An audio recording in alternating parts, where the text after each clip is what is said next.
try setting you up here. See if the grass will comply.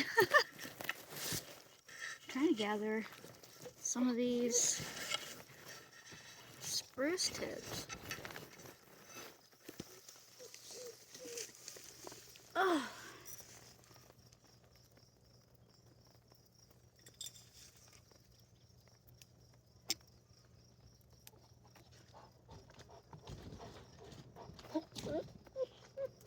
What's crazy is you are fine. It's been so warm out and the spruce still just didn't believe. The spruce did not believe that it was time until now.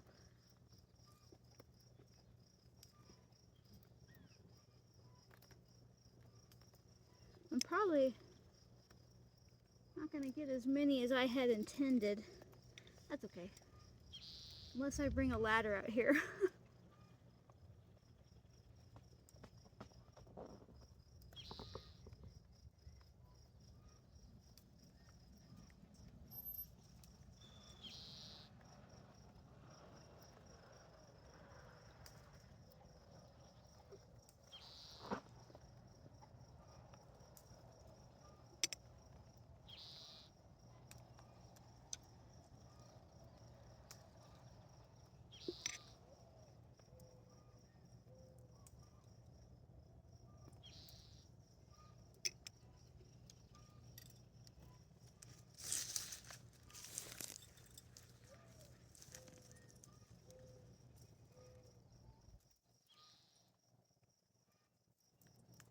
Some of these ones are just babies, not very big.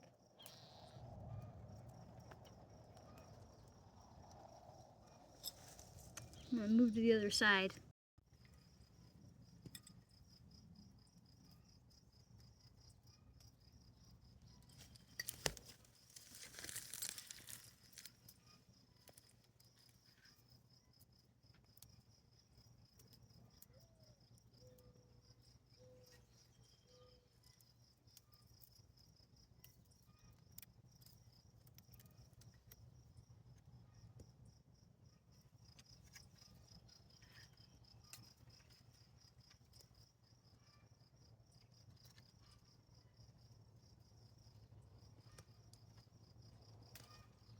Bigger ones.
Pokey poke.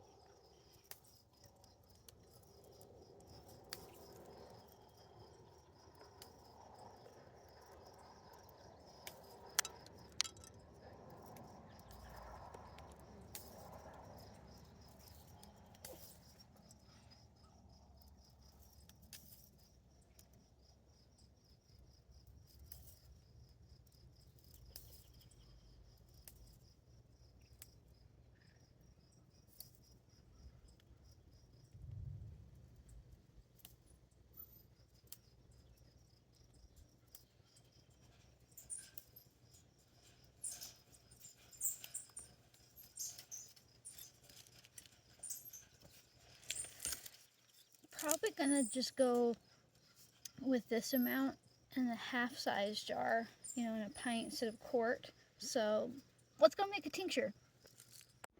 All right, let's make a spruce tip tincture. I was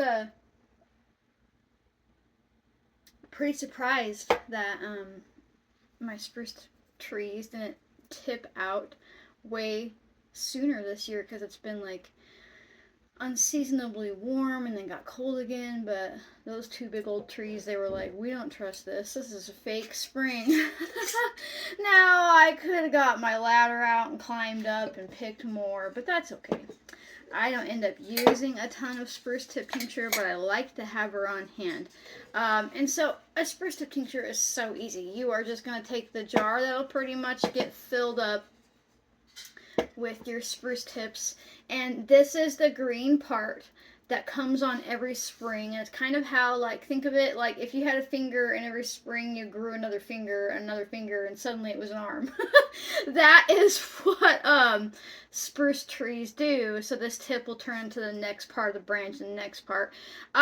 You'd have to take a lot off the tree to do damage, like strip her all the way, and I can only take what I can reach, right? And these tips in the springtime are absolutely loaded with all sorts of terpenes, resins, and things that are still present in her when she stiffens up into the pokey things we know as spruce branches. But she's far more resinous in this form, and there's a ton of vitamin C in this, although no vitamin C of any amount really gets caught in the tincture. So you need your spruce tips. You cannot order these. You have to get out there and find a spruce tree that is not poisonous. There aren't a whole lot of them. Most of them if you're in in North America, most of the spruce tips are usable.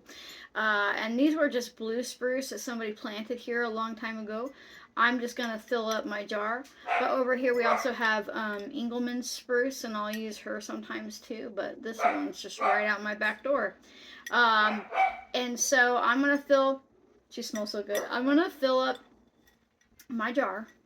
As easy as that. You don't even really need to cut her up. You can if you want to, but you're going to break down the cellular structure with alcohol anyways, so it doesn't really matter.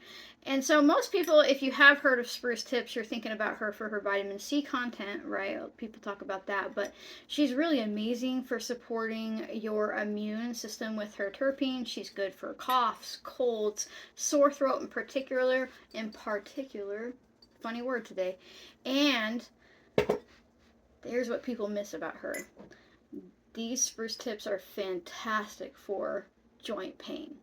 So she has pinene in her, which is a type of terpene that a lot of pinene, spruce tips, spruce has in general. But she is really usually looked at for like making people feel calm when you smell her in the forest. But internally, she's a powerful anti-inflammatory, and really likes to push back against like cytokine type storms and things like that, and really pushing back the inflammatory cascade that happens in your body. You really do need inflammation in your body. It's how things heal, but it gets stuck in a cycle where like the inflammation creates more inflammation, then your body attacks the inflammation with more inflammation, and then you're chronically inflamed. Basically the compounds in spruce come in and shut that messaging off. It's like, whoa, we have enough here. So if you weren't dealing with a ton of inflammation, she isn't one that I would use constantly, because again, you do need inflammation. But if you've got sore, aching muscles all the time, if your joints are really achy in particular, she's pretty good for that. So if you're keeping track without me jabbering, all I did was put my spruce tips in a jar, and now I'm going to take some 100 proof vodka. This happens to be a more expensive brand because that's all they had, but usually I buy the bottom shelf stuff because it literally doesn't matter. The different quality is just them filtering it more for better taste, but you're taking this in drops, not shots, so save money where you can, you know. And organic doesn't matter either, because nothing passes through the distillation process, by the way. So I'm just going to pour 100 proof vodka over top. Now, 100 proof vodka is 50% water, 50% alcohol. That means I already have the ratio I need in my jar for a balanced extract every time. That means every single drop of this tincture you take is 50-50. So if you take 10 drops of tincture, you're only getting 5 drops of alcohol, right? But that's important, because that water aspect that's present here is going to get us our water-soluble properties alongside of our alcohol-soluble properties. Some people will tell you that you have to use grain alcohol, which is like Everclear. It doesn't mean it's made with grain. It just means that it's like 99% alcohol with no water content, right? And they're like, you need that to spruce in my hair. I thought it was a bug. They're like, you need that to break down the resins. But what they really should say is they need that to break down the resins really fast because they're not patient enough to wait the 6 to 8 weeks. Because there still is 50% alcohol in this and it will break it down just fine. Now, I pretty much filled that to the tippy top. You want to make sure when you're making tinctures that you pick a jar that you can fill all the way because you want to push back against oxidation. Oxidation is like when you take a bite of an apple and you leave it somewhere, or you peel a banana or whatever and it turns brown. Basically, it's just oxygen reacting with the cellular tissue of a plant, and then it goes brown, and it's literally a type of rust, right? So that will happen in your tincture if you have too much headspace in there with air, right? So filling it up to the top is important. It doesn't ruin the tincture, and inevitably there will be some oxidation after you strain it in particular, but you kind of want to help prevent it a little bit in the very beginning. So that's pretty much it. Gather your spruce tips, put them in a jar, dump vodka over top. Now I'm going to write what it is and when I made it, because this one's probably pretty easy to remember what it is because they're very, you know what they are. You know, they're very distinguishable, but it's always a good idea because you get busy making tinctures, you forget what you've made. So spruce tip.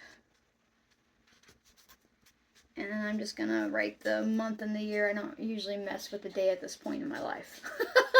Okay, so May 2026. There we go. And, you know, after 6 to 8 weeks, you can strain this. I often don't strain my tinctures, if I'm being honest with you.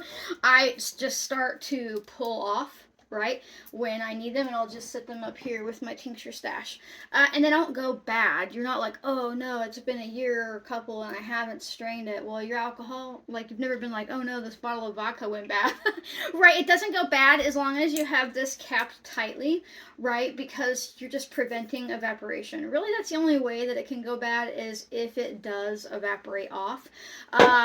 You know, and listen, after 10 years, 8 years or whatever, you start having a little bit less of the medicinal compounds that you've extracted in this tincture present, right? And if you store them in the dropper bottles, you've got like 6 months, maybe a year top before it's bad because it's evaporated off, because those little rubber toppers, they let evaporation happen, right? But in this, you know, even if it's, you know, been 10 years, you can still use it. You might just have to use more of it, right? And I know you'll inevitably be like, how much do I take?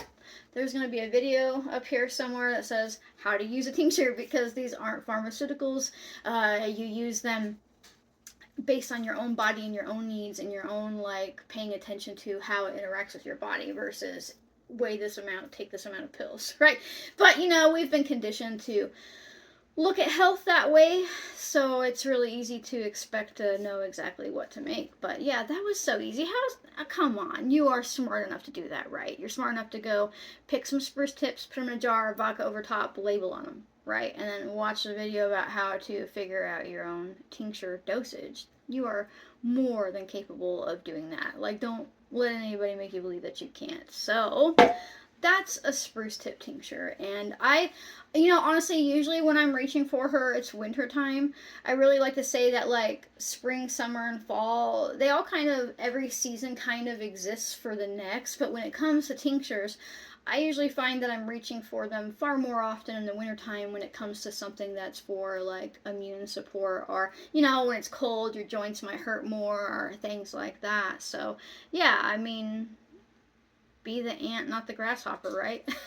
To make stuff before you need it, and then you're like, oh yeah, you know, and I can just sit this up here, and then whenever I need her, I can grab her and pull her off. So, If you like my random videos where I'm just a real human and I'm just doing my best to share with you what's in my brain, and you would like to support my capacity to continue teaching freely, consider becoming a member.